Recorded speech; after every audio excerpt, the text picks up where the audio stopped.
बड़ा इम्तिहान है। और मेरा पहला सवाल आप ही के शब्दों में आप ही से पूछ रही हूँ। आपने कहा था कि सबकी गर्मी शांत हो जाएगी। पहले और दूसरे चुनाव के मतदान के बाद किसकी गर्मी शांत हुई है? देखिए, जनता का रुझान बहुत स्पष्ट कर दे रहा है। मैं यहाँ पे झांसी में हूँ। झांसी और ये बुंदेलखंड वीर और वीरांगनाओं का क्षेत्र माना जाता है। झांसी की रानी लक्ष्मीबाई और ये बुंदेलखंड वीर और वीरांगनाओं का क्षेत्र माना जाता है। झांसी की रानी लक्ष्मीबाई जी के नाम पर झांसी का बच्चा बच्चा आज भी पूरी मजबूती के साथ भारत माता की उस महान वीरांगना के प्रति नतमस्तक होता है। और जब हम झांसी की रानी के इस किले के पास खड़े होकर के आज इस बारे में बोल रहे हैं, मैं कह सकता हूं कि 2 चरणों के चुनाव संपन्न हुए हैं। भारतीय जनता पार्टी जो लक्ष्य दिया था कि फिर एक बार 300 पार, तो हम 300 पार के अपने लक्ष्य को प्राप्त कर रहे हैं। देखिए, एक चीज बहुत स्पष्ट मैं आपको बताना चाहता हूं। 2 चरणों के चुनाव ने साबित कर दिया है कि चुनाव जनता लड़ रही है और चुनाव का सबसे बड़ा मुद्दा है वह सुरक्षा और कानून व्यवस्था है। विकास हुआ है, कल्याणकारी योजनाओं का लाभ जनता को मिला है। ये तो इसकी सार्थकता तब है जब सुरक्षा होगी। आज प्रदेश के अंदर सुरक्षा का माहौल है और इस सुरक्षा के माहौल में चुनाव जनता स्वयं लड़ रही है, क्योंकि जिन्होंने दंगे देखे हैं, मुजफ्फरनगर का दंगा, सहारनपुर का दंगा, अलीगढ़ का दंगा, बरेली के दंगे, लखनऊ कानपुर के दंगे, लखनऊ अयोध्या और वाराणसी में बम विस्फोट, सीरियल ब्लास्ट, वह फिर से उन काले दिनों को नहीं आने देना चाहता है। जिन लोगों ने उत्तर प्रदेश के प्लान की त्रासदी को देखा था, वे लोग फिर से उस प्रकार के काले दिन फिर से नहीं आने देना चाहते। क्यों जरूरत पड़ती है? 80-20 की लड़ाई कैसे? कौन है सर 80 और कौन है 20? आज आप बताइए। समर्थन कर रहा वो ये सब बोलने की क्यों जरूरत? नहीं पड़ेगा। 80-20 की लड़ाई कैसे? कौन है सर 80 और कौन है 20? 80 जो हमें समर्थन कर रहा वो 80 है। हम जब 325 सीट पाए थे, क्या 80% सीटें नहीं पाए थे क्या?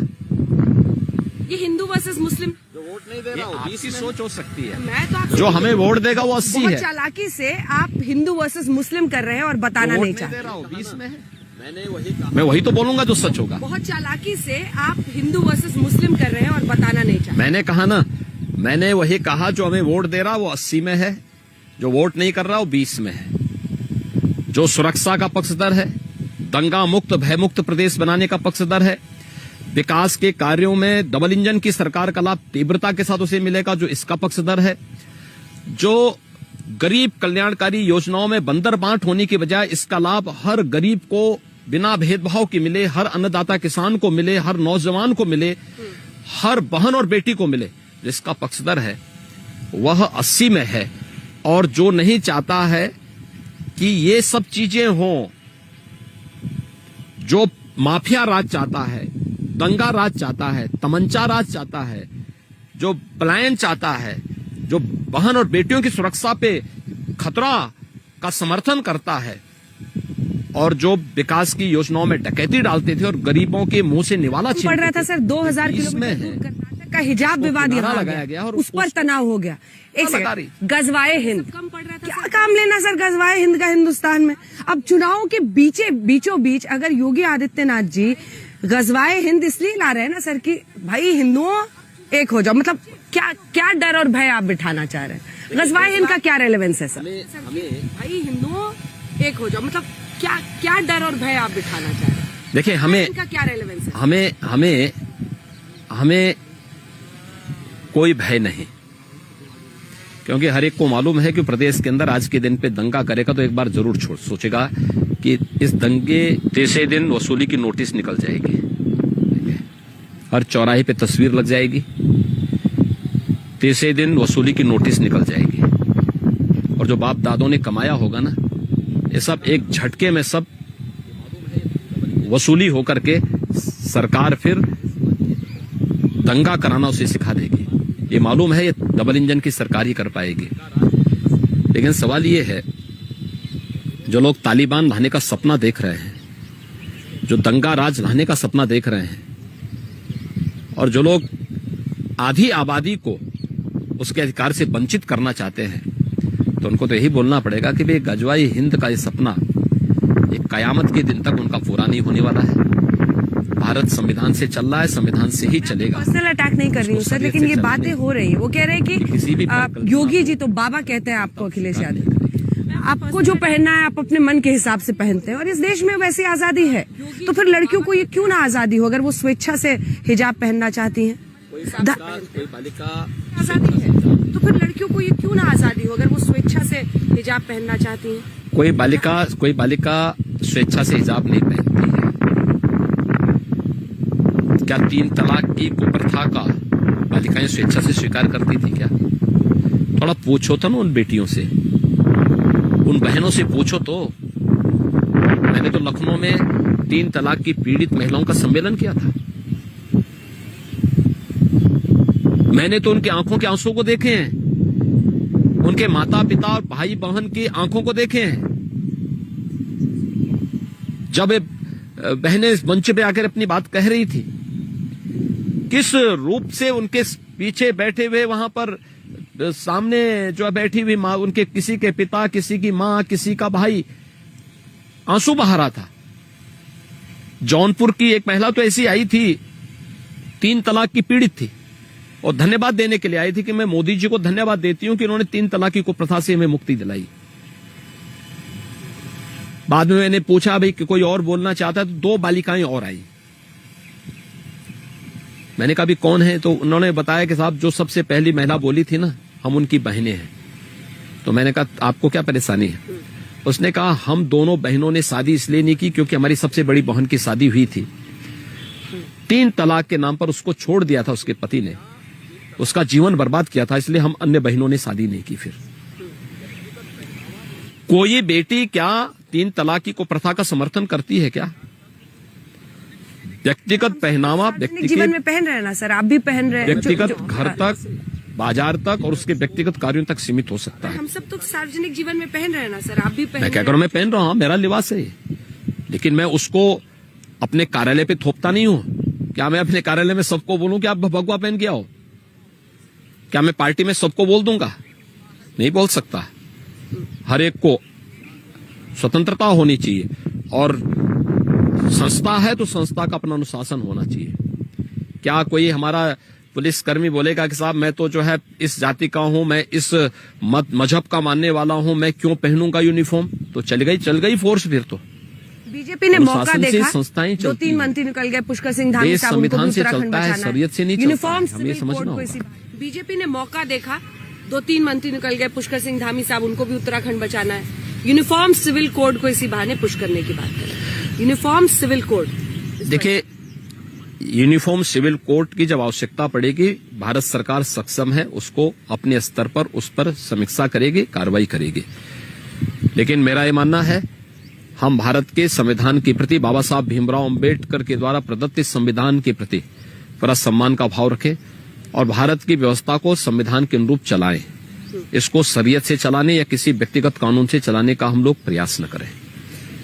पोलराइजेशन पर हम आगे चुके होते होते शून्य हो जाएगी। पहले 2 राउंड पर ये उनका बयान, और वो कह रहे कि जो ध्रुवीकरण आप लोग चाह रहे थे इतनी मुश्किल कि हो जाए किसी तरह से, वो ध्रुवीकरण नहीं हो रहा है उत्तर प्रदेश में। कह रहे कि जो ध्रुवीकरण आप लोग चाह रहे थे इतनी मुश्किल कि हो जाए किसी तरह से, वो ध्रुवीकरण नहीं हो रहा है उत्तर प्रदेश में। देखिए एक बात बताऊं मैं, ये चुनाव इस समय जनता लड़ रही है। समाजवादी पार्टी के चेहरे की उड़ी हुई हवा और उनके हर मंच पर हो रही मारपीट इस बात का प्रमाण है। उनको तो अपनी लाज बचानी मुश्किल हो रही है अपने घर के अंदर। मंचों पर पब्लिक ये दृश्य देख नहीं रही इन लोगों की। वही हवा है, वही सपा है, कुछ भी बदला नहीं है। वही गुंडागिर्दी, वही अराजकता, वही उदंडता, वही माफिया, वही दंगाई, तो कैसे जनता विश्वास करेगी उनको? मुझे एक बात बताइए, आपने पिछले 10 दिन के अंदर के समाजवादी पार्टी के तस्वीरों को देखा? आप बीजेपी की भी कार्यक्रम में जाइए, प्रधानमंत्री जी का हो, मेरा हो, या गृह मंत्री जी का हो, या किसी की भी बीजेपी के किसी भी नेता के कार्यक्रम में आप जाइए, आधी सभा में आपको 30 से लेकर 50% तक माताओं बहनों की संख्या, बेटियों की संख्या दिखाई देगी। मंच पर भी उनकी उपस्थिति होगी।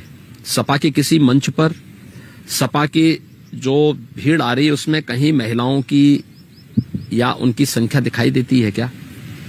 आधी आबादी तो उनके कार्यक्रमों में वैसे ही नहीं जाती भय के मारे, और उनके पार्टी के आसपास महिलाएं नहीं आ रही, वैसे भी उनसे एक दूरी रखते हैं। ये आप नई चुनौती दे रहे हैं। आप कह रहे हैं कि अखिलेश यादव के और उनके पार्टी के, मैं क्या कह रहा हूँ, मैं क्या कह रहा हूँ, महिलाओं ने, हर बेटी, हर बहन, हर माता अपना आशीर्वाद भारतीय जनता पार्टी के प्रत्याशियों को दे रही है। हर गरीब, हर किसान, हर नौजवान भारतीय जनता पार्टी के पक्ष में है। हर व्यापारी भारतीय जनता पार्टी के पक्ष में है। इनके पास बचता क्या है? इन पेशेवर दंगाई और माफियाओं को लेकर के, परिवारवादी लोगों को लेकर के कब तक ये लोग अपनी लाज बचाएंगे? फेज वाइज एक बार जल्दी सारी सीटें हैं जिनमें काफी बहुल है मुस्लिम वोट। तो आप जो पिछली बार आपने 53-58 में से जीता था, वहां पर आप फिसल जाएंगे इस बार, पहला फेज। हाँ, जो पिछली बार आप सीटों पर चुनाव हुए, हाँ, से जीता था, वहां पर आप फिसल जाएंगे। देखिए, फर्स्ट फेज में 58 सीटों पर चुनाव हुए हैं। 58 सीटों में से भारतीय जनता पार्टी 45 से लेके 50 सीट पाएगी। उससे आज नोट करके ले ले, 45 से 50। हाँ, मैं कह रहा हूँ, नोट करिए। फिर आप लैंडस्लाइड बता रहे हैं। मैं क्या कह रहा हूँ ना, मैं फिर कह रहा हूँ, 80 बनाम 20 का ये चुनाव हो चुका है, इसमें कहीं कोई संदेह होना ही नहीं चाहिए। एक मैं हूँ, 80 आप वही पोलराइजेशन, मैं पोलराइजेशन नहीं कर रहा हूँ, मैं वही बोल रहा हूँ ना, 80 बनाम 20 का चुनाव हो चुका है। दूसरा, सेकेंड पेज में 55 सीटों पे चुनाव था। मुस्लिम बाहुल बहुत सारी सीटें। मैं क्या कह रहा हूँ ना, मुस्लिम बाहुल्य सीट हो या कोई बाहुल्य सीट हो, आधी आबादी बीजेपी के साथ में खड़ी है। हर व्यापारी जिसको अपने व्यापार को सम्मानजनक ढंग से आगे बढ़ाने का अवसर मिला है, वह भारतीय जनता पार्टी के पक्ष में खड़ा है। हर युवा भारतीय जनता पार्टी के पक्ष में खड़ा है। हर अन्नदाता किसान भारतीय जनता पार्टी के पक्ष में खड़ा है। ये जाति से ऊपर उठकर, मत मजहब से ऊपर उठकर, पार्टी लाइन से ऊपर उठ करके ये वर्ग भारतीय जनता पार्टी की डबल इंजन की सरकार का समर्थन करता है। जो बचता है वही 20% में इन लोगों का बंटवारा है। और मैं फिर कह रहा हूं, सेकेंड फेज में 55 सीटों पर चुनाव हुए हैं। 55 में से 35 से 40 सीट भारतीय जनता पार्टी प्राप्त कर रही है। जिस दिन रिजल्ट आएंगे, आप एक एक सीट के बारे में मुझसे चर्चा कर लीजिए। मैं एक एक सीट की विवेचना आपके सामने कर सकता हूँ। थर्ड फेज और रामगोपाल जी की आप लोगों ने बलि का बकरा बना दिया एसपी सिंह बघेल साहब को। करहल से कहाँ जीत मुमकिन? कौन बनता है? तो रामगोपाल जी कह रहे हैं और रामगोपाल जी की आप लोगों ने बलि का बकरा बना दिया एसपी सिंह बघेल साहब को। करहल से कहाँ जीत? बलि का बकरा कौन बनता है तो रामगोपाल यादव भी जानते हैं। पिछली बार फिरोजाबाद में इन्होंने देखा था। आखिर फिरोजाबाद के बारे में यही गलत फहमी थी ना इन लोगों के पास। कन्नौज के बारे में, बदायूं के बारे में यही गलत फहमी थी ना। पिछली बार तीनों सीट भारतीय जनता पार्टी जीती है। फिरोजाबाद में तो रामगोपाल यादव की जमानत जब्त होते होते बची। क्या स्थिति इन लोगों की है? और करहल में एसपी सिंह बघेल जीतेंगे। सपा अपनी हार की खिन आज किस रूप में उतार रही है कि प्रोफेसर एसपी सिंह बघेल के काफिले पे हमला करवा रही है, नारेबाजी कर रही है। चुनाव लड़ना, अभी शांतिपूर्ण तरीके से चुनाव लड़ी, हम भी लड़ रहे हैं। हमला कराने के मतलब क्या है? यहाँ पर वो तो आश्वस्त है कि उनकी परफॉर्मेंस आपको पटका नहीं देगी। ये यादव बहुल बेल्ट है सर, यहाँ पर वो तो फिरोजाबाद भी, परफॉर्मेंस आपको पटका फिरोजाबाद भी यादव बहुल्य ही थी। जब भारतीय जनता पार्टी ने लोकसभा चुनाव जीती थी, और तब तो ये लोग सपा, बसपा, कांग्रेस, लोकदल सब चारों एक साथ थे। अब तो चारों एक साथ थे। तो 2019 में तो बीजेपी वहां जीती थी। इसके बाद ये रायबरेली और इन तमाम कांग्रेस की टिकट पर ही जीती थी ना वहां पे। आपको लगता है अभी तो थर्ड फेज की हम बात कर रहे हैं। थर्ड बीजेपी से क्या कह रहा हूँ ना, और मैंने जो कहा आपको, अभी तो थर्ड फेज की हम बात कर रहे हैं ना, आने दीजिए नहीं, थर्ड बीजेपी सभी जीतेंगे। और मैंने जो कहा आपको, 80% से कम सीट बीजेपी को नहीं मिलने वाली है। चुनाव आज के दिन पे पार्टी पुर्टी कम है, पार्टी पीछे हो चुकी है, जनता सामने आ चुकी है, पब्लिक चुनाव लड़ रही है। और जब जनता चुनाव लड़ती है ना, वह माफिया को नहीं बर्दाश्त करती है, अपराधी को बर्दाश्त नहीं करती है, पेशेवर दंगाइयों को बर्दाश्त नहीं करती है, भ्रष्टाचारियों को बर्दाश्त नहीं करती है। तो अखिलेश जी की बौखलाहट है तो इसी बात की बौखलाहट है। लेकिन इसमें फिर आता है ना सर, फिर आपका लखीमपुर अब उसमें भी होना है, हाथरस में ना, तो कहीं ना कहते ऐसे हादसे है ना जिनमें हाथरस की तीनों सीट भारतीय जनता पार्टी जीत रही है। लखीमपुर की सभी 6 की 6 सीट बीजेपी जीत रही है। सभी सीटें आप जीतेंगे। एकदम जीतेंगे। विरोध वहाँ पे कह रहे कि नेता जा नहीं पा रहे अपने खुद प्रचार के लिए, वो अपनी एरिया में नहीं। मैं जा रहा हूँ वहां, मैं पहले भी गया था, फिर जा रहा हूं मैं तो वहां। कौन रोक रहा है? मैं तो हाथरस से भी होके आया हूं। हाथरस में हाथरस का भी, सादाबाद का भी और सिकंदराबाद की भी सीट भारतीय जनता पार्टी जीत रही है, प्रचंड बहुमत से जीत रही है। अति आत्मविश्वास तो नहीं हो रहा है? कोई अंदर झिझक है कि कोई मामला इस बार गड़बड़ा सकता है? हम लोग जमीन पे रहते हैं, जमीन पे सोते हैं और जमीन की बात करते हैं। मैं बड़े बाप का बेटा नहीं हूं, मैं एक सामान्य सन्यासी हूं, एक योगी हूं। जो सच होगा वही बोलूंगा। अखिलेश की तरह नहीं हूं कि 12 बजे सो करके उठो, फिर उसके बाद शिवपाल यादव उनको जो रटा दे वह वही बोलेंगे। शिवपाल यादव जी को मौका नहीं तो रामगोपाल यादव जी की तो अभी एंट्री हुई, पिछली बार तो सब बिखरे हुए थे, तभी तो आप लोग ये वाले यादव बेल्ट में भी अच्छा कर पाए थे। ये लोग इस बार तो सारे एक साथ हैं, चाचा भतीजा सब। चाचा भतीजा सत्ता के लूट में बराबर के भागीदार थे, लूट में बराबर के भागीदार हैं। पब्लिक को दिखाने के लिए, सहानुभूति प्राप्त करने के लिए लोग अलग अलग दिखाते थे। एक साथ खा रहे हैं, एक साथ रह रहे हैं, एक साथ सब कुछ कर रहे हैं, फिर भी अलग कैसे? लेकिन उस बेचारे के तो आप लोगों ने वक्तव्य दे दे करके शिवपाल के बेचारे को दुर्गति कर दी। उसकी तो उसकी स्थिति तो न घर की है न घाट की है। कहां प्रदेश का नेता था, नेताजी के सारे कारोबार को संभालता था, पार्टी चलाता था। आज उस बेचारा को जो है एक सीट तक सीमित करके रख दिया है। वहां भी दुर्गति है। भारतीय जनता पार्टी का भी प्रत्याशी विनय साक्य वहां जीत रहा है, शिवपाल बेचारा मारा मारा फिर रहा है। पर्सनल हो गई आप दोनों की, अखिलेश जी की। आप हमेशा मुझे बताते हैं कि वो 12 बजे उठते हैं, कुछ उसके बाद से उनको कोई फीड करा देता है, समझा देता है, सिखा देता है, रटा के भेज देता है। वो भी, अब मुझे नहीं पता ये पार्लियामेंट्री लैंग्वेज है या नहीं, लेकिन वो भी बाबा, चिलमजीवी जैसे शब्द आपके लिए इस्तेमाल कर। मैं बाबा हूं तो बाबा ही लोग मुझे बोलेंगे। चिलमजीवी भी बोलते हैं। और ठीक बात है, वो तो संत समाज के प्रति किन शब्दों का प्रयोग करता है तो हर व्यक्ति जानता है। अखिलेश जी जब प्रदेश के मुख्यमंत्री थे, उन्होंने संतों पे लाठीचार्ज करवाया था काशी में, बड़ी बेरहमी के साथ करवाया था। उसने तो कैसे, तो उनके पिताजी ने अयोध्या में राम भक्तों पे गोली चलाई थी, इसमें तो महारत हासिल है उनको। लेकिन ये सच है कि उनको जमीनी हकीकत की कोई जानकारी नहीं है। इसलिए तो आप देखते होंगे जब वो मीडिया के साथ बातचीत करने के लिए आते हैं तो कभी कहते हैं कि मैं तलवार से गला काट देता हूं, कभी कह दे रहे हैं, कभी किसी को कुछ और बोल देते हैं। उनसे इससे ज्यादा उम्मीद कैसे कर सकते हैं? जमीनी हकीकत की जानकारी होती तो वो कुछ अच्छी बात करते, विकास की बात करते, विकास की कोई चर्चा नहीं करते। यूथ के बारे में, अन्नदाता किसानों के बारे में, महिलाओं के बारे में अच्छी स्कीम की चर्चा करते नहीं है। उनके पास कुछ भी नहीं है।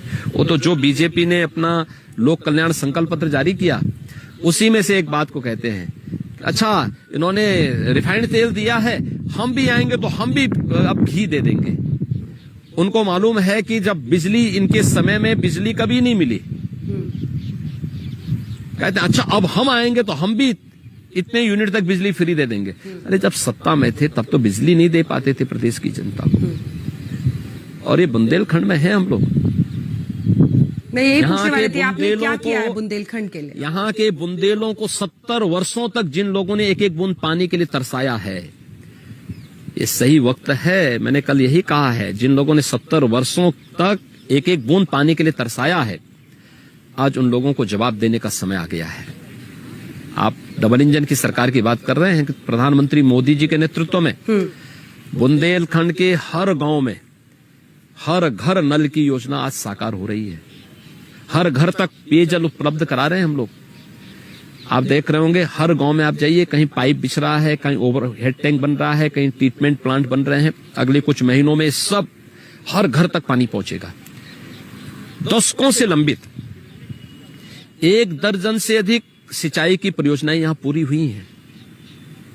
अर्जुन सहायक हो, लहचोरा का हो, या अन्य जितनी भी ऐसी परियोजनाएं थी, वे सभी परियोजनाएं आज पूरी हो रही हैं, पूरी हो चुकी हैं, और यहां पर हर खेत को पानी मिल रहा है।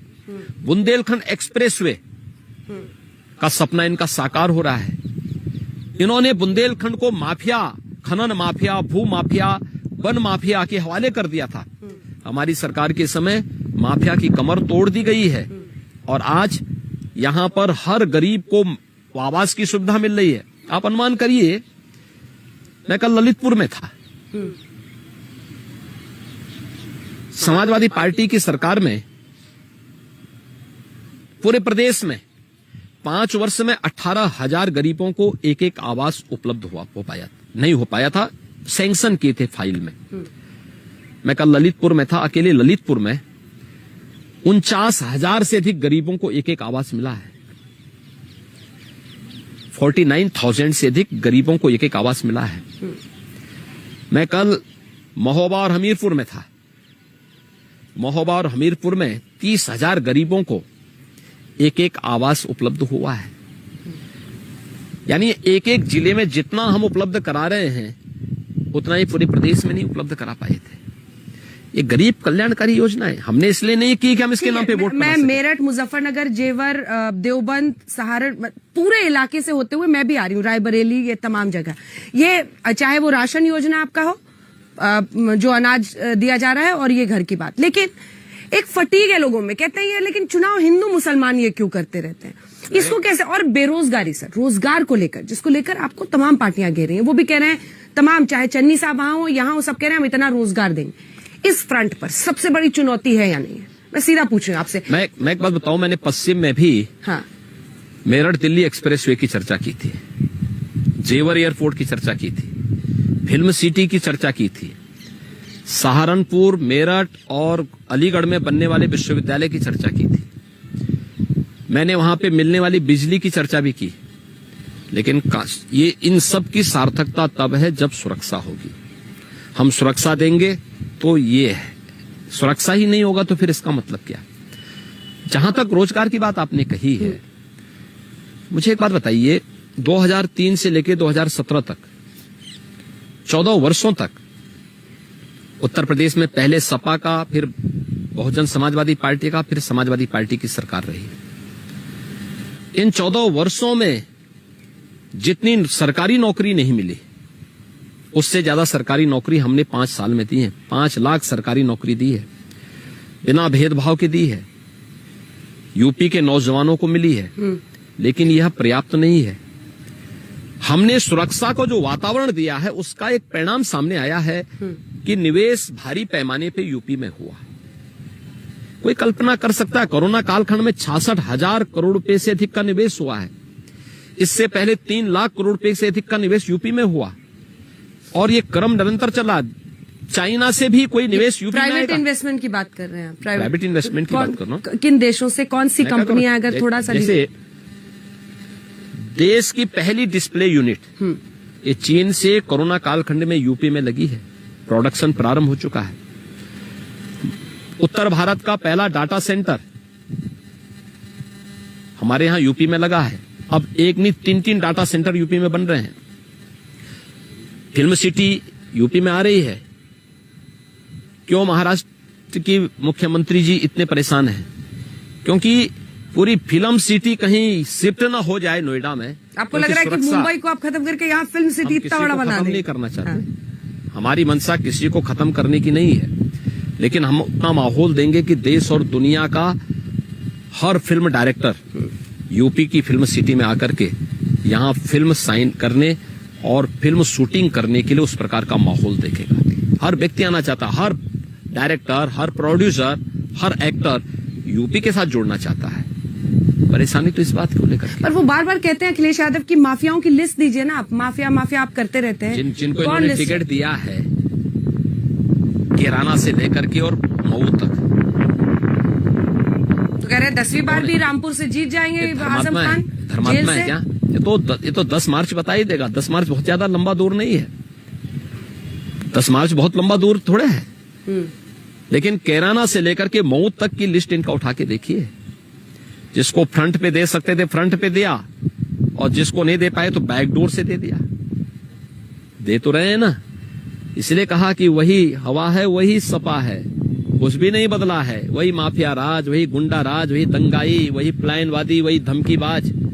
तो इन दंगाइयों को और इन धमकीबाजों को मैं क्या कहूं? यही तो बोलूंगा। धमकी देंगे, सरेआम मतदाताओं को धमकी देंगे तो यही बोलूंगा ना। ये देखो बड़ी गर्मी दिखा रहे हैं, लेकिन चिंता मत करो, 20 दिन और इंतजार कर लो। 10 मार्च के बाद भारतीय जनता पार्टी धूम धड़ाके के साथ आ रही है, और 10 मार्च के बाद सारी गर्मी शांत फिर हो जाएगी। वो तो कह रहे कि फिर चर्बी किसकी चढ़ी हुई है? जयंत, आप लोग उनको भी डोरे डाल रहे थे, मामला बना नहीं। हमने वो चर्बी ले आए। हमने किसी को हमने डोरा नहीं डाला। हमने किसी को डोरा नहीं डाला। हमारे जो सहयोगी थे हमने उन्हीं के साथ बातचीत की, उन्हीं के साथ मिलकर के हम चुनाव लड़ रहे हैं। हमने किसी के साथ नहीं किया। इनके अपने आंतरिक विवाद हो सकते हैं, चाचा भतीजी के विवाद हो सकते हैं, इनके अपने गठबंधन के विवाद हो सकते हैं, विवाद उनमें है। जो लोग बड़ी उसके साथ ख्वाहिश के साथ गए थे कि साहब हम लोग इतनी सीट पा जाएंगे, सब धराशायी हो गए। सब वहां पे रोज टिकट चेंज हो रहे हैं। यहाँ तो नहीं, बीजेपी में तो नहीं हुआ। बीजेपी ने एक बार घोषित कर दिया। वहां तो रोज नामांकन करने के लिए कोई और जा रहा है, टिकट कोई और पा रहा है। ये तो रोज हो रहा है वहां पे। योगी जी, एक सवाल जो मैं अब अगला पूछने वाली हूँ, ये सब जानना चाहते हैं, क्योंकि मुझे सबसे ज्यादा हम लोगों की बहस देखकर भी यही लोग पूछते हैं कि ओवैसी जी को आप ही ने फील्ड किया है क्या? वो बार बार पूछते हैं। वो कहते हैं कि अब वो कह रहे हैं कि हिजाबी इस देश की प्रधानमंत्री बनेगी। बार बार जो पोलराइजेशन का एजेंडा है, ये सबका आरोप होता है, एसपी का, उनका, कि बीजेपी ने उनको। श्रीमान ओवैसी से मैं केवल एक बात कहूंगा, बेटियों के स्वावलंबन की बात करना अच्छी बात है, महिलाओं के प्रति सम्मान का भाव व्यक्त करना अच्छी बात है, लेकिन उनको उतनी स्वतंत्रता भी दी जानी चाहिए। 3 तलाक के खिलाफ जो कानून भारत के अंदर बना है, इनको उसका समर्थन करना चाहिए, और बेटियां हर एक फील्ड में जाएं, आगे बढ़े। हम भी चाहते हैं, हम लोगों ने इस प्रकार के अवसर दिए भी हैं, लेकिन इसके मार्ग में सबसे बड़ी बाधा इस देश का वह कठमुल्लापन है जिसका समर्थन ओवैसी जैसे लोग करते हैं। क्या है कठमुल्लापन? यही है अब सर, जो आधी आबादी को, शिमोगा, मांड्या, बच्चियों को पेरेंट्स घर से वापस, स्कूल से वापस ले जा रहे हैं, क्योंकि वो कह रहे हैं कि हिजाब नहीं तो एग्जाम नहीं, ठीक है हम ले जा रहे हैं वापस। तो ये नुकसान किसका होगा? बच्चियों का होगा ना। मैं यही कह रहा हूं कि क्या इन बेटियों को स्वाधीनता के साथ जीने और आधी आबादी को आप उनके अधिकारों से वंचित कर देंगे? क्या आप तालिबानीकरण करना चाहते हैं पूरे देश का? और आपको अगर इन सब चीजों के बारे में चर्चा करनी है, क्यों नहीं आप जो है अफगानिस्तान में आवाज उठाते हैं? बोलो ना वहां पे भी। ये तो प्रत्यक्ष और अप्रत्यक्ष रूप से एक प्रकार की तालिबानीकरण का समर्थन करना है, और ये निस्वीकार हो सकता है। अब जरा सा मैं अगले मुद्दे पर बढ़ना चाह रही हूँ। पंजाब में यूपी के भाइयों का, इसीलिए मैं एग्जैक्ट स्टेटमेंट निकाल रही थी ताकि उसको लेकर कोई भी कंफ्यूजन ना रहे। जो उन्होंने एग्जैक्ट कहा है उसमें उन्होंने कहा है कि भाइयों को मतलब यहां पर घुसने नहीं देना है, और फिर वो कहते हैं पंजाबियों एक हो जाओ। अब इसको बीजेपी बार बार कह रही है कि यूपी बिहार वालों का अपमान हो गया। वो कह रहे हैं कि हमने केजरीवाल के कॉन्टेक्स्ट में बोला था कि ये चन्नी साहब का, पंजाब के मुख्यमंत्री, और प्रियंका जी वहां पर मौजूद थी। देखिए, गांधी यानी ये जो नेहरू गांधी परिवार के नाम पर लोगों ने देश के अंदर जनता के साथ जो धोखा किया है कांग्रेस ने लगातार किया है, यानी राष्ट्रपिता महात्मा गांधी को भी इन्होंने नहीं बख्शा। गांधी जी के विचारों की हत्या इन्होंने की है और कांग्रेस ने देश को जितना जख्म दिए हैं, इतने जख्म दिए हैं कि देश कांग्रेस को बर्दाश्त करने की स्थिति में नहीं है आज। जातिवाद का, क्षेत्रवाद का, भाषावाद का, आतंकवाद का, अलगाववाद का, नक्सलवाद का, ये सब कांग्रेस के द्वारा दिए गए जख्म हैं और कांग्रेस आज अपने पुराने किए का कर्मफल पा रही है। उसने देश के साथ जो किया, आज देश रिटर्न में उसको वही दे रहा है। श्रीमान चन्नी कल वाराणसी भी आए थे। कल संत शिरोमणि रविदास जी महाराज की पावन जयंती थी। कुछ भी प्रेरणा लिए होते सदगुरु रविदास जी महाराज से तो इस प्रकार के नकारात्मक बयान देने से बचते। वोट बैंक की खातिर आप देश की एकता को तोड़ना चाहते हैं, वोट बैंक की खातिर आप राष्ट्र की एकता को ध्वस्त करना चाहते हैं, वोट बैंक की खातिर इन्होंने आतंकवाद की आग में देश को झोंका था। लेकिन ये देश कांग्रेस के इस प्रकार की बयानों को कतई स्वीकार नहीं करेगा और कतई नहीं स्वीकार करता है। वो कह रहे हैं कि हमने यूपी बिहार के लोगों का अपमान नहीं किया। मैं क्या कह रहा हूँ ना, ये तो हर व्यक्ति जान रहा है इनकी मंशा क्या है। ये तो राहुल गांधी चुनाव लड़ रही है सर, क्यों ऐसी बात पे ताली बजाएंगे? राहुल गांधी भी तो यही करते हैं। यूपी में आके कुछ और बोलते हैं, केरल में जाके कुछ और बोलते हैं, भारत के बाहर जाके कुछ और बोलते हैं। तो ये सब बहुरूपिया ब्रांड है, सब नमूने हैं, ये भारतीय राजनीति के नमूने। इनकी बातचीत में कोई विश्वास नहीं करता, इसीलिए नहीं करता है क्योंकि ये राजनीति को इन्होंने विश्वसनीय बनने नहीं दिया। इनके वक्तव्य रोज बदलते हैं, इसलिए उनसे बहुत उम्मीद नहीं की जा सकती। एक विवाद उठा आपके राजपूत होने पर, गर्व करने पर, तो क्या बुराई है इसमें? क्या किसी जाति में जन्म लेना बुरा है क्या? ये कोई बुरा नहीं है। मैं क्षत्रिय कुल में पैदा हुआ हूं, इसमें कौन बुरी बात है? मैंने उसके बाद संन्यास लिया है, एक योगी के रूप में लोक कल्याण के कार्यों में लगा हुआ हूं। और सच्चा क्षत्रिय तो वही है जो छत्र बनकर के गरीब दीन दुखियों की रक्षा के लिए अपने आप को होम कर ले। इसमें बुरा क्या है? वो कहते हैं कि आप अपनी जातिवाद को बढ़ा रहे हैं। मैं जातिवाद नहीं बढ़ा रहा हूं। हाँ। किसी ने मुझसे पूछा है, मैं तो हमेशा अपने को योगी आदित्यनाथ लिखता हूं, मैं तो कुछ भी अपनी जाति का टाइटल भी नहीं लिखता। मुझे तो योगी आदित्यनाथ के नाम पे ही लोग संबोधित करते हैं। लेकिन उस कुत्सित मानसिकता, उस निकृष्ट मानसिकता को आप देख सकते हैं जो मुझे जाति नाम से संबोधित करते हैं। हाँ, वो आपका पूरा नाम बोलते हैं अजय सिंह बिष्ट। बोले ना, क्या दिक्कत आ रही है? अजय सिंह बिष्ट मेरा नाम था, कौन बुरी बात है? संन्यास लेने के बाद मेरा नाम, मेरे गुरु द्वारा प्रदत्त नाम मेरे पास आया। लेकिन मुझे गर्व होता है इस बात पर कि मैं एक उत्तम कुल में पैदा हुआ हूं और मुझे अपने समाज और अपने देश की सेवा करने का अवसर प्राप्त हुआ है। दूसरी तरफ ये सवाल उठता है कि आप जब उच्चतम कुल कहते हैं तो क्या बाकी लोगों को, मतलब एक मुख्यमंत्री के तौर पर, भारत का हर नागरिक उच्चतम कुल में पैदा हुआ है। हर नागरिक, हमने हर व्यक्ति को, हमारे यहां हर व्यक्ति को उत्तम कुल का ही माना गया है। और देखिए, महाभारत तो हमें यहां तक कहता है कि दुर्लभम भारतीय जन्म मानुषम तत्र दुर्लभम। भारत में जन्म लेना दुर्लभ है और उसमें भी मनुष्य के रूप में जन्म लेना और भी दुर्लभ है। तो हम सब भारतवासी तो बहुत ही सौभाग्यशाली हैं कि हम लोग दुनिया में सर्वश्रेष्ठ कुल में पैदा हुए हैं। हर भारतवासी अपने आप में इस पर गौरव की अनुभूति करे, लेकिन जिसको अपने कुल खानदान पर ही गौरव की अनुभूति नहीं हो सकता है, जिसको बताने के लिए नहीं, वो बताएगा नहीं, छुपाएगा। लेकिन जिसको बताने के लिए उसको बोलना चाहिए कि हम तो महाभारत के इस उपदेश को पाते हैं, उसमें हर भारतीय वासी को उसमें गौरव की अनुभूति करनी चाहिए। लेकिन यही राजपूत से फिर राजपूत वर्सेस ब्राह्मण की एक लड़ाई छेड़ दी जाती है। कोई लड़ाई नहीं यहाँ पे। अजय मिश्र टेनी सर, सवाल को मैं किससे से लिंक कर रही हूँ। फर्स्ट फेज में जब जिस दिन वोटिंग हो रही थी उस दिन आशीष मिश्रा को बेल मिल जाती है। अभी कहा जा रहा है कि बीजेपी इसी वजह से डरी हुई है कि ये राजपूत वर्सेस ब्राह्मण हो रहा है, ब्राह्मण नाराज ना हो जाए तो इसलिए वोटिंग वाले दिन लड़ाई राजपूत बनाम वर्सेस उसकी कभी थी ही नहीं।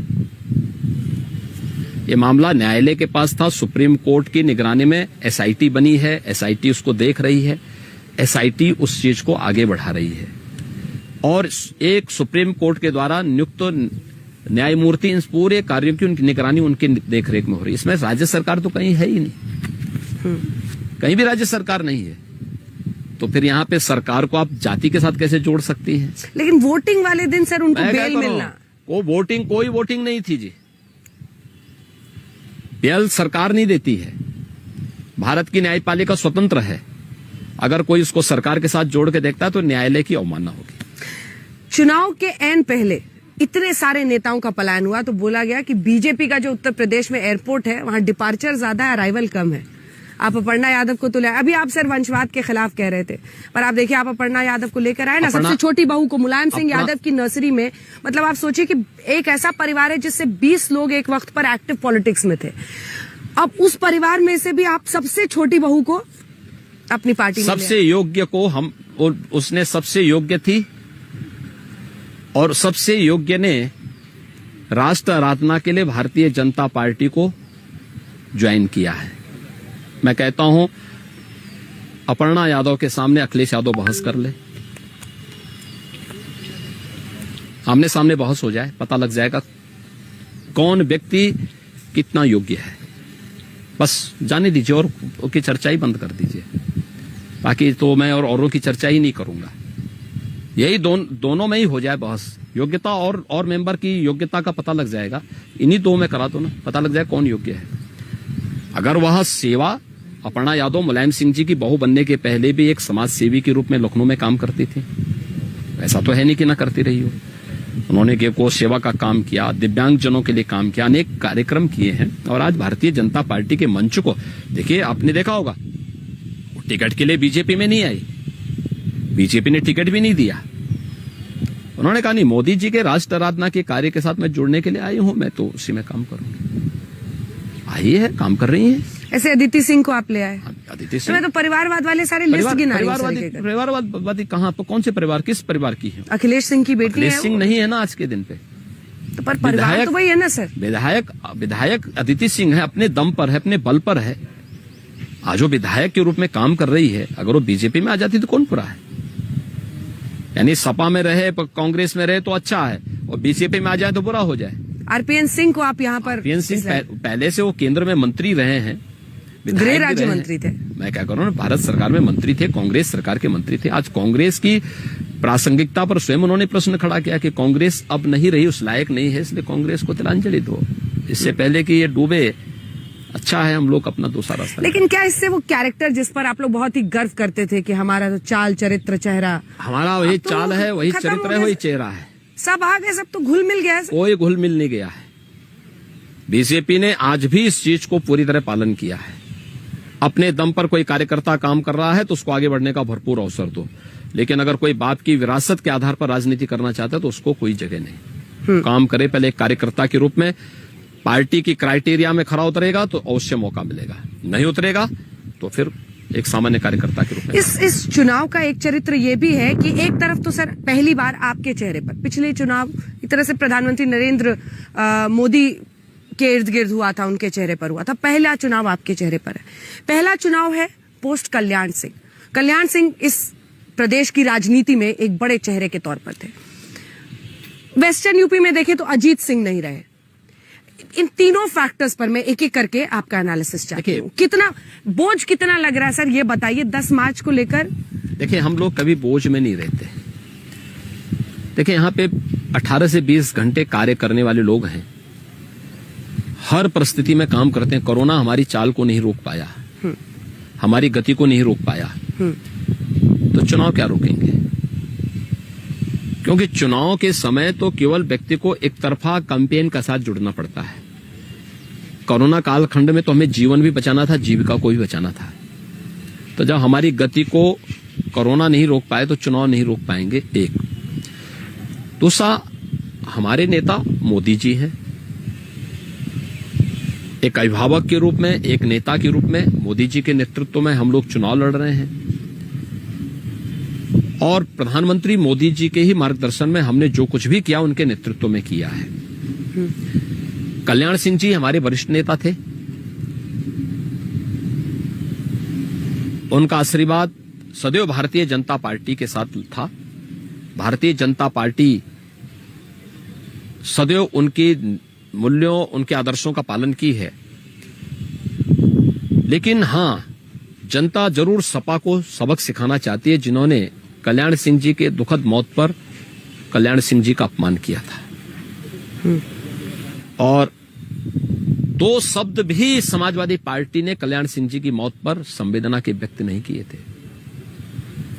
ये राजनीति के गिरते हुए स्तर को दिखाता है कि समाजवादी पार्टी किस प्रकार की घटिया राजनीति कर रही है। पोस्ट अजीत सिंह, आपको लग रहा है कि वो जाट जो वेस्टर्न यूपी में है उनका मिलेगा? देखिए, अजीत सिंह जी ने, मुझे अभी एक उनका वीडियो मिला था जिसमें उन्होंने सपा के बारे में बड़ी वास्तविक टिप्पणी की थी और राष्ट्रीय लोक दल के कार्यकर्ताओं को संबोधित कर रहे थे। उसमें उन्होंने एक बात कही थी। उन्होंने कहा था कि देखो भाई, ये सपा सुपा विश्वास बहुत मत करना। जिस गाड़ी में सपा का झंडा समझो बैठा है कोई प्रदेश का कुख्यात गुंडा, और ये अजीत सिंह जी का वक्तव्य है।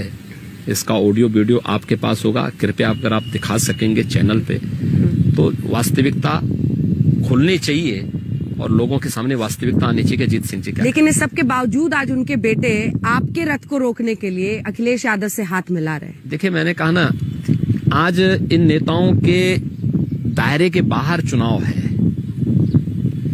जनता जनार्दन इनको अलग कर चुकी है।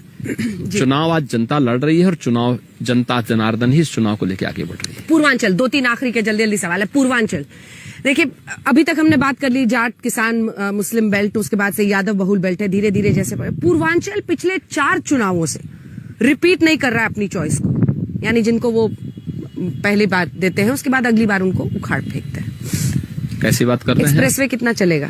नहीं, आप कैसे इस बात को कह सकती हैं? पूर्वांचल में और बुंदेलखंड में शासन की योजनाओं का मैक्सिमम लाभ पहुंचा है। गरीब कल्याणकारी योजनाएं हों या फिर डेवलपमेंट की जुड़ी हुई योजना। अलीगढ़ से मुलायम सिंह जी भी सांसद थे और अखिलेश जी भी सांसद हैं। लेकिन आजमगढ़ जो हमारा सेंट्रल क्षेत्र पूर्वांचल का पड़ता है, मध्य का क्षेत्र है, वहां पूर्वांचल एक्सप्रेसवे के साथ भारतीय जनता पार्टी की सरकार ने जोड़ा। वहां पे महाराज सुहेलदेव के नाम पे विश्वविद्यालय भारतीय जनता पार्टी की डबल इंजन की सरकार ने बनाया। वहां पर एयरपोर्ट का निर्माण भारतीय जनता पार्टी की डबल इंजन की सरकार बना रही है। आप अगर गोरखपुर की तरफ आएंगे, गोरखपुर में एम्स का निर्माण, बंद पड़ चुका खाद का कारखाना, देवरिया, कुशीनगर, महाराजगंज, सिद्धार्थनगर, बस्ती, बलरामपुर, बहराइच, गोंडा, अयोध्या, सुल्तानपुर, अंबेडकर नगर, ये जितने जिले हैं, जौनपुर, गाजीपुर, चंदौली, सोनभद्र, मिर्जापुर, ये सब मेडिकल कॉलेज स्थापित हो रहे हैं। प्रतापगढ़ मेडिकल कॉलेज स्थापित कौन कर रहा है? ये डबल इंजन की भारतीय जनता पार्टी की सरकार कर रही है। इंफ्रास्ट्रक्चर डेवलपमेंट के लिए जो कार्य वहां पर हुए हैं, वहां रोजगार के लिए जिस प्रकार के कार्यक्रम आगे बढ़े हैं, ये पूरा सिनेरियो बदल चुका है। ऐसा नहीं बीजेपी फिर से वहां रिपीट करेगी और धूम धड़ाके के साथ रिपीट करेगी। अच्छा, पूरा कॉन्फिडेंस आपको। संत रविदास की जयंती तो आती है ना सर, लेकिन प्रधानमंत्री वहां, आप यहाँ, चन्नी जी वहां से। मैं तो हर बार जाता हूँ। हर बार जाते हैं? हर बार जाता हूँ मैं तो। इलेक्शन से लेना देना नहीं है?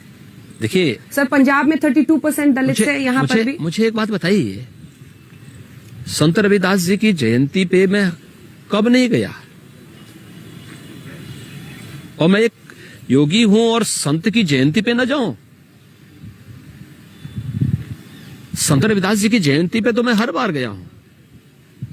और दूसरा, प्रधानमंत्री मोदी जी के निर्देशन में, उनके मार्गदर्शन में सीर गोवर्धन में विकास की जो योजनाएं चल रही हैं, और भारतीय जनता पार्टी की डबल इंजन की सरकार कर रही है। वहां की कनेक्टिविटी हो, वहां पे लंगर और सामुदायिक हॉल के निर्माण का कार्यक्रम हो, संत रविदास जी की कांस्य प्रतिमा की स्थापना का हो, या फिर संत रविदास जी के नाम पे पार्क के निर्माण का हो, ये सभी कार्य तो भारतीय जनता पार्टी की सरकार ने कराए हैं। समाजवादी पार्टी ने वहां विवाद खड़े करवाए थे, बसपा ने भी विवाद खड़ा कराए थे। अभी भी न्यायालय में कुछ मामलों को लेकर सरकार लड़ रही है, तो मैं तो हमेशा ही वहां गया हूं। प्रधानमंत्री मोदी जी जब वाराणसी रहे हैं या यूपी में रहे तो काशी जरूर गए हैं। हाँ, कांग्रेस पहली बार वहां दिखाई दी थी, श्रीमान चन्नी भी पहली बार वहां दिखाई दी। कहां इनका कभी अता पता था? वोट के लिए तो लोग आए थे, हम लोग तो पहले भी जाते थे, कल भी मैं गया था। एक आखिरी सवाल सर आपसे, ब्रांड योगी आदित्यनाथ क्या है? मैं एक कॉन्टेक्स्ट देकर यह सवाल आपसे पूछ रही हूं। क्या मुख्यमंत्री के तौर पर उत्तर प्रदेश जैसे बड़े राज्य को संभाला, एक सांसद के तौर पर आप बहुत ही मुखर और प्रखर होकर देश की संसद में बोलते थे, उस मुख्यमंत्री के तौर पर बहुत सारी जिम्मेदारियों उसका बोझ रहा। अखिलेश कहते हैं कि उनको तो अयोध्या से लड़ने नहीं दिया, सबको बीजेपी में ही डर लगता है कि ये बहुत बड़ा नेता हो रहा, उत्तराधिकारी बन रहा है, तो आपको गोरखपुर से टिकट दे दिया। या फिर एक फायर ब्रांड नेता जो राम मंदिर से लेकर हिंदुत्व के मुद्दे पर बहुत मुखर होकर बोलते थे। ब्रांड योगी आदित्यनाथ 5 साल के शासन के बाद आज क्या है चुनावों के बीचों बीच? देखिए, हम लोग जो पहले थे वही हैं।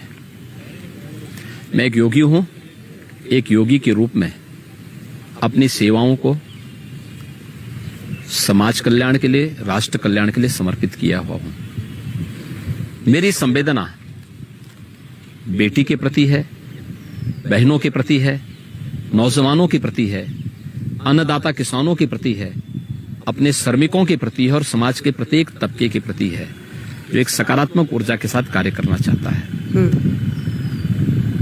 जब मैं इनके चेहरे पर खुशी देखता हूं, जब एक बेटी ये कहती है कि साहब हम सुरक्षित हैं क्योंकि हमारे मुख्यमंत्री योगी जी हैं, तो मुझे लगता है कि हमारी साधना फलीभूत हो रही है। जब एक नौजवान कहता है कि साहब मैं अपने ही प्रदेश में रोजगार पा रहा हूं, बिना भेदभाव के मुझे नौकरी और रोजगार मिला है, तो मुझे लगता है कि मेरी साधना सफल है, फलीभूत हो रही है। जब एक व्यापारी कहता है कि साहब अब हमें कोई गुंडा धमकी नहीं देता है, तो मुझे लगता है कि मेरी साधना फलीभूत हो रही है। जब प्रदेश का हर ओर से आवाज उठती है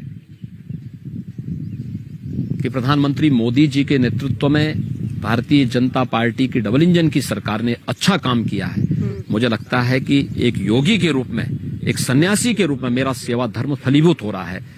और मुझे लगता है यही लोगों के चेहरे पर खुशी देखना, जनता जनार्दन की खुशी को देखना, यही हमारी साधना है। हमारा व्यक्तिगत कुछ नहीं है, जो कुछ है तो दियम वस्तु गोविंदा तुभ्यमेव समर्पये के भाव के साथ कार्य करते हैं, दिन रात कार्य करते हैं, मजबूती के साथ काम करते हैं, बिना किसी की परवाह के बगैर काम करते हैं। और हमारा सौभाग्य है कि दुनिया के सबसे बड़े लोकप्रिय नेता प्रधानमंत्री मोदी जी का आशीर्वाद, उनका मार्गदर्शन इस पूरे अभियान के साथ लोक कल्याण के कार्यों में, विकास के कार्यों के लिए, गरीब कल्याण के कार्यों के लिए मुक्त हस्त से प्राप्त होता है। बस इससे बड़ा सौभाग्य क्या हो सकता है। योगी आदित्यनाथ जी, आपका बहुत बहुत धन्यवाद। आज तक पर आने के चुनाव के बीचों बीच आपने प्रचार से कीमती वक्त निकाला, तमाम सवालों का जवाब दिया। 10 मार्च का इंतजार रहेगा, फिर अगले राउंड आपसे बातचीत होगी। आपको बहुत बहुत धन्यवाद। आपने अपना उग्र रूप नहीं दिखाया। बहुत धन्यवाद।